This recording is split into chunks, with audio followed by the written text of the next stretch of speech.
सबसे पहले एक आपको ये रिक्वेस्ट करेंगे कि हमारा चैनल सब्सक्राइब कीजिए। हमारे चैनल का नाम है एस्टेट पावर हाउस, ठीक है।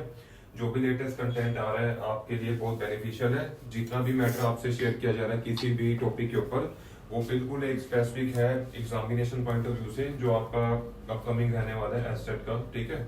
तो सभी कैंडिडेट जोरों शोरों से लग जाइए तैयारी में दोबारा से। रीजन क्या है, डिले नहीं होगा इस बार एग्जाम। जो सिचुएशन नजर आ रही है कि वो जस्ट लाइक इस साल हुआ था, कम टाइम मिला था आपको इस साल भी प्रिपरेशन का। तो अब इस चीज को दोबारा से आप सोचिए कि डिले होगा, तो ऐसा कुछ नहीं होना। अपनी प्रिपरेशन अप टू मार्क रखिए, ठीक है, ताकि आपका रिजल्ट बेटर आ पाए और इस साल आप डेफिनेटली पेयर होने के बाद उसको क्रैक कर पाए, ठीक है। सो चलिए स्टार्ट करते हैं। आज की हमारी जो नेक्स्ट क्लास है पाइथन से रिलेटेड, क्लास नंबर 6 रहेगी, ठीक है। प्रीवियस क्लास के अंदर भी हमने थोड़ा बहुत इसके बारे में डिस्कस किया था कि कमेंट्स क्या होते हैं ना। कोई भी प्रोग्राम के हम कोड लिखते हैं तो उसके अंदर हम क्या करते हैं कि सारी चीज एग्जीक्यूटेबल नहीं होती है ना।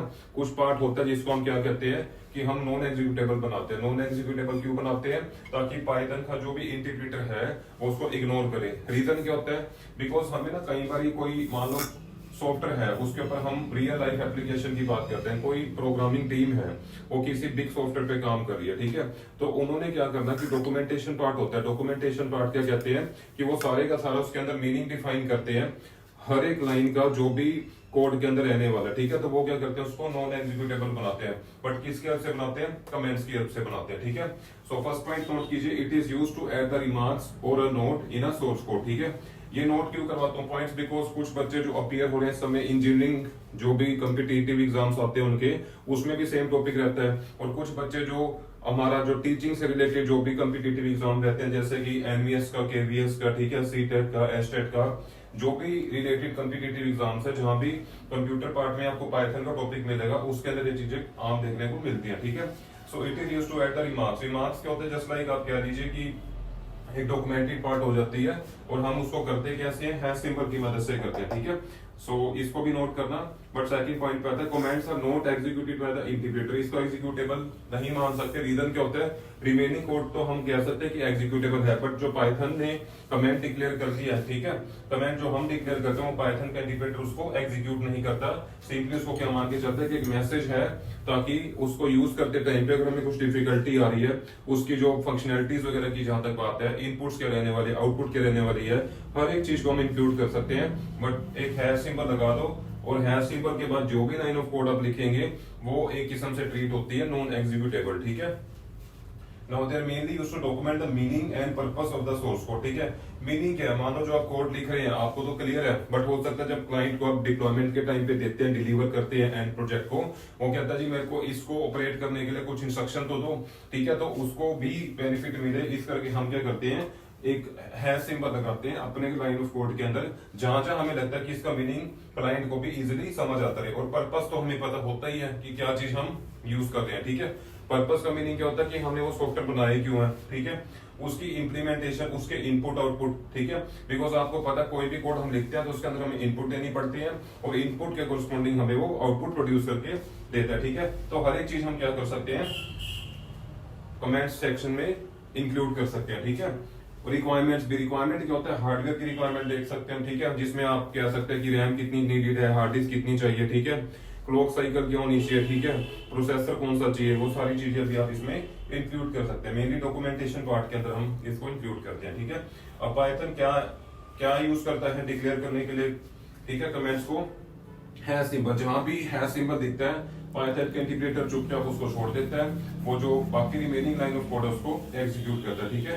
सिंपल एक प्रोग्रामिंग के थ्रू हम आपको समझाते हैं, that is to find the area of a rectangle. अब आपने यहाँ देखा कि हमने कौन सा सिंबल यूज कर गया, हैश सिंबल, तो this will not be executed, ठीक है। पाइथन का इंटरप्रेटर इसको एग्जीक्यूट नहीं करेगा। रीजन क्या है?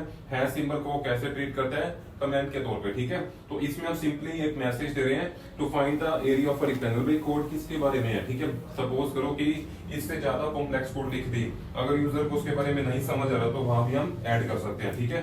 तो अब इसको हम पढ़ते ही क्या सकते हैं कि ये किस रिलेटेड कोड है, एरिया रेक्टेंगल की निकालने के लिए कोड लिखे, जिसमें हमने लेंथ की वैल्यू दे रखी है, ब्रेथ की वैल्यू दे रखी है, एक थर्ड वेरिएबल ये एरिया, जिसके अंदर लेंथ और ब्रेथ की वैल्यू को पुट अप कर दिया, और जो भी उसका आंसर आएगा हमने उसको किस में प्रिंट करवा देना, एरिया वेरिएबल के अंदर, ठीक है। जो जैसे हम एंटर प्रेस करेंगे what will be the output 600। Reason क्या? लेंथ की वैल्यू क्या थी 20, ब्रेथ की वैल्यू क्या थी 30, 20 इंटू 30 क्या होता है आपका 600, ठीक है। तो क्लियरली हमें पता लग गया कि हमें कमेंट की मदद से इसको समझने में आसानी हुई, ठीक है। सो नेक्स्ट टॉपिक हम पढ़ते हैं ऑब्जेक्ट से रिलेटेड। ऑब्जेक्ट्स होता क्या, जैसे कि आपने देखा हो कि हम वेरिएबल की डिस्कशन के अंदर भी समझाया था कि वेरिएबल क्या होता है, बेसिकली एक नेमिंग होती है जो भी हम इंक्लूड करते हैं ना अपने प्रोग्राम के अंदर, उसको हम एक नाम देते हैं। कुछ भी वेरिएबल है, ठीक है। जैसे सपोज कीजिए इसी की बात कर लेते हैं, इसके अंदर हमने लेंथ जो लिया वेरिएबल है, ब्रेथ जो लिया वेरिएबल है, सेम एरिया, ठीक है। अब उसी प्रकार के होते हैं हमारे ऑब्जेक्ट्स होते हैं। ऑब्जेक्ट्स का क्या काम होता है वो समझते चलिए, ठीक है। First one is Python treats every value और data item as a object, ठीक है। इसका क्या कहना है, जो भी आप वैल्यू ले रहे हैं पाइथन के कोड के अंदर, ठीक है, या कोई भी डाटा आइटम आप ले रहे हैं उसको एज अ ऑब्जेक्ट ट्रीट करते हैं। अब व्हाट इज ऑब्जेक्ट, उसके बारे में क्वेश्चन आता है। ऑब्जेक्ट होते क्या, मतलब एक बने क्यों है, वेरिएबल और इनमें डिफरेंस क्या होता है। वेरिएबल क्या करता है कि एक नेमिंग वैल्यू हो जाती है, ठीक है। बट अब उस नेमिंग वैल्यू को यूज कैसे करते हैं, ठीक है, ऑब्जेक्ट की तरह यूज करते हैं। ऑब्जेक्ट का क्या रोल रहता है कि हम उसको एज अ वेरिएबल के तौर पे भी यूज कर रहे हैं, साथ साथ हर एक वैल्यू जो भी हम ट्रीट कर सकते हैं उसको एज अ फंक्शन के अंदर भी पास कर सकते हैं, ठीक है। जैसे सपोज करो कोई फंक्शन बना रहे हैं हम सम कैलकुलेट करने का, उसके अंदर हम क्या करते हैं, ऑब्जेक्ट को पास कर सकते हैं एज अ वैल्यू के तौर पे, ठीक है। नेक्स्ट आता है what is the importance of the object, ठीक है। It can be assign to some variable, बताया था किसी वेरिएबल को साइन कर दो। जैसे ये भी ऑब्जेक्ट ले सकते हैं, मान लो 20 एक ऑब्जेक्ट है, हमने किसको पास कर दिया, लेंथ को, ठीक है। उसी प्रकार हमारा जो 30 था एक ऑब्जेक्ट है, हमने किसको पास कर दिया, ब्रेथ को। तो दैट इज द केस, ठीक है। It can be assign to some variable और can be pass as an argument to the function, ठीक है। या कोई हम डायरेक्ट फंक्शन ही बना लेते हैं। सपोज करो एरिया से हमने एक फंक्शन बना दिया एरिया नाम का, तो डायरेक्टली उसके अंदर हम दो पैरामीटर्स की वैल्यू भी पास कर सकते हैं, ठीक है। एग्जांपल के तौर पे आप देखिए, जैसे हमने एरिया लिया उसके अंदर वैल्यू पास कर दी 20,30। सो ये एरिया फंक्शन के अंदर हमने क्या वैल्यू पास कर दी है 20,30। So that can also be considered as an object. Object को हम कैसे पास करें, as an argument of this function, the function name is area here, ठीक है। So this is how we use the object, ठीक है। हम किसी वेरिएबल को भी असाइन कर सकते हैं ऑब्जेक्ट और एज एन आर्गुमेंट के तौर पे भी यूज कर सकते हैं किसी फंक्शन के अंदर, ठीक है। Now every object in Python is assigned unique identity. देखो होता क्या, जब भी ऑब्जेक्ट हम यूज करते हैं पाइथन के अंदर उसको एक यूनिक आईडी दी जाती है क्रिएट करने के बाद, ठीक है। आईडी क्या होता है, बेसिकली आप क्या सकते हैं सिमिलर टू द एक मेमोरी एड्रेस के तौर पे, ठीक है।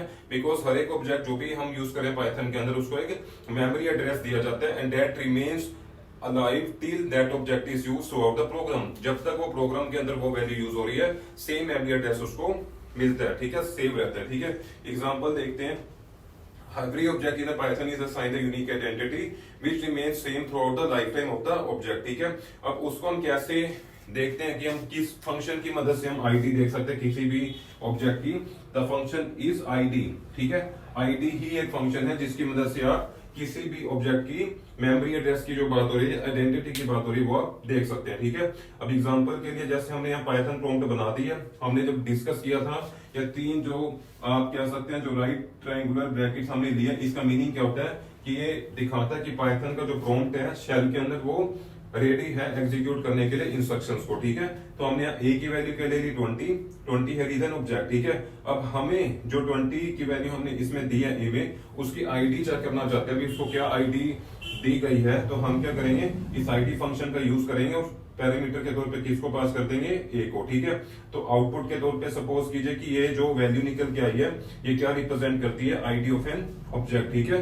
सो इन दिस वे आपको समझ आया कि जो पाइथन के अंदर ऑब्जेक्ट लेते हैं हम उसको कैसे यूनिक आईडी दी जाती है और वो कैसे दी जाती है यूजिंग फंक्शन। फंक्शन का क्या नाम था, ID function. As a parameter के तौर पे हमने उसको पास कर दिया और जो भी मेमोरी से उसको रैंडमली एक अलॉट होती है आइडेंटिटी वो यहाँ पे प्रिंट हो जाती है, ठीक है। आप प्रैक्टिकली भी करके देख सकते हैं, जब हम प्रैक्टिकल इंप्लीकेशंस बताएंगे हर एक टॉपिक की तो आपको ज्यादा बेटर और समझ आ पाएगा, ठीक है।